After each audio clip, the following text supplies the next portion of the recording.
సుమన్ టీవీలో మీ business promotions కోసం ఈ కింది నెంబర్ను సంప్రదించగలరు.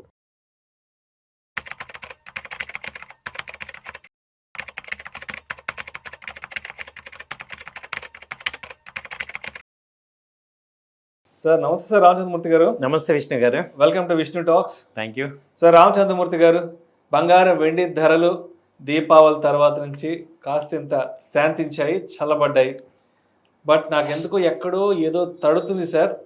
మళ్ళా రేపు ఎల్లుండి నుంచి బంగారం వెండి ధరలు ఇక ఆకాశానికి అంటిపోతాయి ఏమో అనిపిస్తుంది. ఎందుకంటే ఎప్పుడైనా సరే ఈ బంగారం వెండి అనేది అంటే ప్రపంచవ్యాప్తంగా ఎక్కడెక్కడ ఎటువంటి అన్సర్టనిటీ ఉంది, ఎటువంటి అనిశ్చిత పరిస్థితులు ఉన్నాయి, ఎక్కడెక్కడ ఎటువంటి నెగిటివ్ న్యూస్ ఉందంటూ కూడా అన్వేషిస్తూ ఉంటాయి. బట్ అంటే నేను ప్రత్యేకంగా ఎందుకు చెప్తున్నానంటే ఇప్పుడే అమెరికాకి సంబంధించి వెనిజులాకి సంబంధించినటువంటి యుద్ధానికి సంబంధించిన వార్తలు మనకి రావడం మొదలైంది. సో యుద్ధం అంటే బంగారం వెండి కాచుకుని కూర్చుంటాయి, ధరలు ఆకాశానికి అంటిపోవడానికి. మరి అక్కడ కనుక మరి యుద్ధ వాతావరణం నెలకొంటే మరి ఈ బంగారం వెండి ధరల పరుగులు ఏ స్థాయిలో ఉండే అవకాశం ఉందంటారు? అవునండి, యాక్చువల్గా అందరం కూడా ఇండియా ప్రజలందరం ఈ వారం ఊపిరి పీల్చుకున్నాం. యాక్చువల్గా సిల్వర్ అసలు 2 లక్షలు దాటిపోద్దేమో అనుకున్నాం. 1,70,000 నుంచి ఇప్పుడు 1,45,50 వచ్చి 50 దగ్గర ఉంది. అలాగే గోల్డ్ 1,30,000 నుంచి ఇప్పుడు 120 దాకా ఉంది. సో యాక్చువల్గా ఏంటంటే 2 డేస్ బ్యాక్ కూడా గోల్డ్ తగ్గింది. ఇప్పుడు మళ్ళీ మీరన్న న్యూస్తో మళ్ళీ ఇంటర్నేషనల్గా $4,000 పర్ ఔన్స్కి వచ్చేసింది. అంతకుముందు హై 4,400, మొన్న 3,900కి వచ్చి కొంచెం ఇంకా అక్కడి నుంచి కరెక్షన్ వస్తుందిలే అనుకుంటే ఈ న్యూస్ వల్ల మీరు అన్నట్టు గోల్డ్ సిల్వర్ ఎదురు చూస్తుంటే ఏది అన్సర్టనిటీ ఎక్కడుంది, ఎక్కడ యుద్ధాలు జనాలు కొట్టుకు ఎదురు చూస్తుంటే. సో ఈసారి కనుక ర్యాలీ వస్తే అది చాలా ఫాస్ట్ హై ర్యాలీ వచ్చే ఛాన్స్ ఉంది. అట్ ద సేమ్ టైం ఏమవుతుందంటే అండర్ కరెంట్గా గోల్డ్కి సిల్వర్కి ఇప్పుడు డాలర్స్ని ఎవరు నమ్మట్లేదు కాబట్టి ఈ వరల్డ్ బ్యాంక్స్ అన్నీ కూడా ఈ గోల్డ్ సిల్వర్ ఫిజికల్గా కొంటున్నాయి, స్టోర్ చేస్తున్నాయి. సో దాంతో ఏంటంటే ఇది ర్యాలీ అనేది కంటిన్యూ అవుతుంది. ప్రజెంట్ ఒక ఫేజ్లో ఆగింది, కానీ ఇదైతే ర్యాలీ కంటిన్యూ అయ్యే ఛాన్సెసే ఉన్నాయి. ఈవెన్ గోల్డ్ కన్నా సిల్వర్ కూడా ఎక్కువ ర్యాలీ వచ్చే ఛాన్సెస్ ఎక్కువే ఉన్నాయి. ఎందుకంటే సిల్వర్కి ఇప్పుడు చాలా ఇండస్ట్రియల్ యూసేజెస్ చాలా ఉన్నాయి. దాదాపు 10 ఇండస్ట్రీస్ యూజ్ చేస్తున్నాయి సిల్వర్ని. అంతకుముందు ఒక 3-4 ఇండస్ట్రీసే యూజ్ చేసేవి. సో కాబట్టి ఏంటంటే అలాగే సిల్వర్ క్లయింట్స్ కూడా, కొత్త క్లయింట్స్ గోల్డ్ కొనలేని వాళ్ళందరూ సిల్వర్కి వస్తున్నారు. కాబట్టి రెండు కూడా మంచి ర్యాలీ అయితే ఉంది. సో ఉన్న ర్యాలీలో ఇప్పుడు ఆల్రెడీ పాజ్ అయింది కాబట్టి ఇది కొంచెం ఇక్కడి నుంచి కూడా బెటర్ రేట్లే ఉన్నాయి. అంతకుముందు కంపేర్ చేస్తే ఇంకా పెరిగే ఛాన్సెస్ కనపడుతున్నాయి.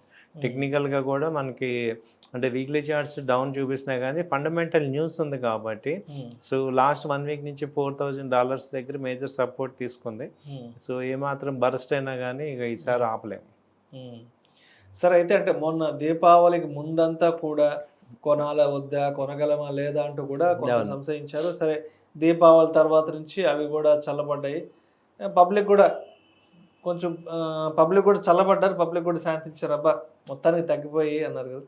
సో ఏంటి ఇప్పుడు ఒకవేళ మళ్ళా ఈ యుద్ధం కనుక అక్కడ తెర మీద కనుక వస్తే మరి ఈ ర్యాలీలో మరి కొనాలంటారా వద్దంటారా? ఈ యుద్ధం అంతా కొంత సద్దు మనిగాక ఓ 10 రోజులకో ఓ నెల రోజులకో ఆ తర్వాత కొనొచ్చు అంటారా? ఇప్పుడు దీనిలో 2 రకాలండి. గోల్డ్ ఇన్వెస్ట్ చేయాలంటే 2 రకాలు. ఒకటి ఏంటంటే షార్ట్ టర్మ్ ట్రేడ్ చేసుకొని బెనిఫిట్ అవ్వాలంటే గోల్డ్ బీస్ కానీ డిజిటల్ గోల్డ్ కానీ కొనుక్కొని షార్ట్ టర్మ్లో బెనిఫిట్ తీసుకోవచ్చు. లాంగ్ టర్మ్లో ఇన్వెస్ట్ చేసే వాళ్ళు ఏంటంటే అసలు మీరు అసలు నెక్స్ట్ 4-5 ఇయర్స్ కళ్ళు మూసుకొని కొనుక్కోవటమే. ఎందుకంటే మళ్ళీ 70,000 80,000 ఇంక రావు. అది అయిపోయింది, అయిపోయినాయి. మన కళ్ళ ముందు 1 lakh దాటింది, ఇంకా 1 lakh బేస్ అయిపోయింది. ఇప్పుడు 1,20,000 ఉంది. మహా దిగితే 1,10,000 వస్తుంది, కానీ ఇంకా 1,10,000 బేస్ అయిపోతుంది. కాబట్టి మీ దగ్గర ఫ్రీ అమౌంట్ ఉంటే లాంగ్ టర్మ్ ఇన్వెస్ట్మెంట్ అనే వాళ్ళు మాత్రం కళ్ళ ముందు చూస్తుంటేనే గోల్డ్ పెరుగుతుంటాయి. ఇప్పుడు నెక్స్ట్ 2 ఇయర్స్ చూసుకుంటే ఏమది 150 నార్మల్ అయిపోద్ది. కాబట్టి మనము గోల్డ్ అని ఏంటంటే ఇప్పుడు మల్టీ అసెట్ లాగా ఒక 20% 30% ఇన్వెస్ట్మెంట్ ఎప్పుడు చేసుకోవాల్సిందే. సో మనీ ఇప్పుడు తగ్గింది కాబట్టి ఇంకొక అడ్వాంటేజ్ కింద తీసుకోవచ్చు. ఈవెన్ మొన్న లాస్ట్ దీపావళి ముందు 170 130లో కూడా చాలామంది కొనే ఉంటారు. బట్ వాళ్ళందరూ ఇక్కడ మళ్ళీ యాడ్ చేసుకోవచ్చు.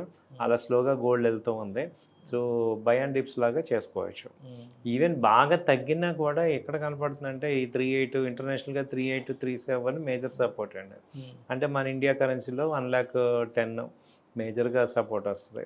అప్పుడు లాస్ట్ టైం మనం తగ్గుతుందని అనుకున్నాం, చెప్పాము, తగ్గింది. సో ఇక్కడ మేజర్ ఇంకో 10,000 అంతకు మించి ఛాన్సెస్ లేవు. ఎందుకంటే ఇక్కడ మన ఇండియన్ పీపుల్ ఏమయ్యారంటే ఒక 30,000 పెరిగి ఒక 20,000 తగ్గింది అనుకోండి, వాళ్ళకి ఏమవుతుందంటే బాగా తగ్గిపోయింది అనిపిస్తుంది. యాక్చువల్గా అది ఎక్కడి నుంచి పెరిగింది, 80 నుంచి 130 దాకా వెళ్ళి ఇప్పుడు 120కి అలా వచ్చింది అనుకోండి, మనం ఏమనుకుంటున్నాం ఓకే తగ్గిందిలే అనుకుంటాం, కానీ బయట ఎంత పెరిగింది అనేది మనకి చూసుకుంటే వేరియేషన్స్ చాలా ఎక్కువ పెరిగింది. బట్ ఇది స్టేబుల్ అయిపోయింది. ఇప్పుడు అందరం కూడా ఓకే ఈ రేటుకి అడ్జస్ట్ అయిపోతున్నాం. సో అలా అయిపోతాం మనం. అండ్ అదేవిధంగా ఇదే టైంలో ఈ మధ్య గోల్డ్ ఈటీఎఫ్లు కూడా బాగా లైమ్ లైట్లోకి వచ్చాయి. గోల్డ్ ఈటీఎఫ్లు కూడా బాగా రిటర్న్స్ వస్తున్నాయి కూడా మనకి అవునండి రెగ్యులర్గా ఆర్టికల్స్ వస్తున్నాయి. కాబట్టి సరే ఇప్పుడు ఈ ఫిజికల్ గోల్డ్తో పాలు ఏముంది, ఇంట్లో తరుగులు కూలీలు లేదంటే ఇంకేదో యుద్ధం అంటారు, ఈ నాన్ సెన్స్ ఈ న్యూసెన్స్ అంతా వద్దనుకుంటే గోల్డ్ ఈటీఎఫ్ల పైన ఎంతవరకు కాన్సన్ట్రేట్ చేయొచ్చు అంటారు? అది చాలా బాగున్నాయండి. గోల్డ్ ఈటీఎఫ్, సిల్వర్ ఈటీఎఫ్ ఈ రెండు కూడా బాగా ఫోకస్ చేయొచ్చు. ఫ్రీ అమౌంట్ అది అందులో ఏంటంటే అడ్వాంటేజ్ డైలీ కూడా కొనుక్కోవచ్చు. ఒక ఫిక్స్డ్ లాక్ ఉండదు కాబట్టి మీ దగ్గర ఫ్రీ అమౌంట్ ఉన్నప్పుడల్లా కొంత అమౌంట్ కొనుక్కోండి. ఇప్పుడు ఏమవుతుందంటే ఉన్న అసెట్స్లో అసెట్ క్లాసెస్ మేజర్గా 4. ఒకటి real estate, gold, stocks, bonds. కాబట్టి ఇప్పుడు ఏంటంటే అంతకుముందు గోల్డ్ సిల్వర్కి ఉన్న రేట్ హైక్ కానీ వాళ్ళు చూస్తే చాలా ఎక్కువ ఉంది. సో కాబట్టి ఏమైందంటే ఇవి ఇంకా ఫాస్ట్గా గ్రో అయ్యే ఛాన్సెస్ కనపడుతున్నాయి ఎక్కువ. కాబట్టి అక్కడ ఏమైందంటే డాలరైజేషన్ అయిపోయింది వరల్డ్ మొత్తం. అంటే అదరకు క్రూడ్ అంతా కూడా డాలర్స్లో ఉండేది కాబట్టి డాలర్స్ని ఎక్కువ స్టోర్ చేసుకునేవాళ్ళు. ఇవాళ ఏమైంది వరల్డ్ అంతా కూడా బైపోలార్ అయిపోయింది, మల్టీపోలార్ అయిపోయింది. ఎవరిని ఈనే పరిస్థితుల్లో లేరు కాబట్టి సో అందరికీ సేఫ్ హేవెన్ వచ్చి గోల్డే. సో కాబట్టి గోల్డ్ ఇప్పుడు చాలా వాల్యుబుల్ అయిపోయింది. సో ఈవెన్ మీరు వెంజులలో చూస్తే కరెన్సీ ఉంది కానీ దానికి యూజ్ లేదు, అలా అయిపోతుంది. సో కాబట్టి గోల్డ్కి ఎప్పుడు కూడా వాల్యూ ఉంటుంది, అది ఆ వాల్యూ హోల్డ్ చేస్తుంది. కాబట్టి మనందరం కూడా గోల్డ్ మీద కొంత పెట్టుకోవాల్సిందే, ఇన్వెస్ట్ చేసుకోండి. సో మొత్తానికి అంటే ఇప్పుడైతే అంటే మనం అయితే యుద్ధం రాకూడదనే కోరుకోవాలి ఎప్పుడు కూడా. బట్ ఇన్ కేస్ అక్కడ ట్రంప్ ఏమాత్రం వెనక్కి తగ్గకపోతే యుద్ధ వాతావరణం అయితే నెలకొనే అవకాశం ఉంది. అండ్ ఇటు వెనిజులాకి, ఇటు చైనా నుంచి అండ్ రష్యా నుంచి కూడా పూర్తి సపోర్ట్ అందుతుంది.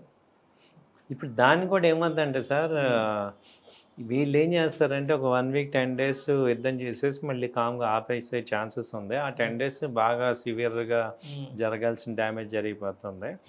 తర్వాత మళ్ళీ ఇటు నార్మల్ అయిపోతుంది, అక్కడికి డ్యామేజ్ అయిపోద్ది అనమాట. సో కాబట్టి ఏమవుతుందంటే మనకి అర్థం చేసుకోవాల్సిందే, ఒకవేళ యుద్ధం అంటూ వస్తే ఆ 10 days 15 days ఉంటుంది, ఆ తర్వాత మళ్ళీ మామూలు అయిపోతుంది. కాకపోతే డ్యామేజ్ జరిగిపోతుంది. కాబట్టి మనకి అర్థం చేసుకోవాల్సింది ఇవేం సంవత్సరాలు జరిగే యుద్ధాలు కావు. సో కాబట్టి షార్ట్ స్పాన్ మొన్న ఇరాన్ జరిగించండి, అది ఒక 3-4 daysలో అలా ఒక 1 week కల్లా ఏమవుతుందంటే మిగతా కంట్రీస్ అన్నీ కూడా ఆపటానికి చూస్తారు, చేసి వాళ్ళకి సొల్యూషన్ అగ్రిమెంట్ అది తీసుకొస్తారు. కాబట్టి అలా ఎక్స్పెక్ట్ చేస్తున్న షార్ట్ టర్మ్ వారే అనుకుంటున్నాం. Thank you sir, thank you so much. Thank you అండి.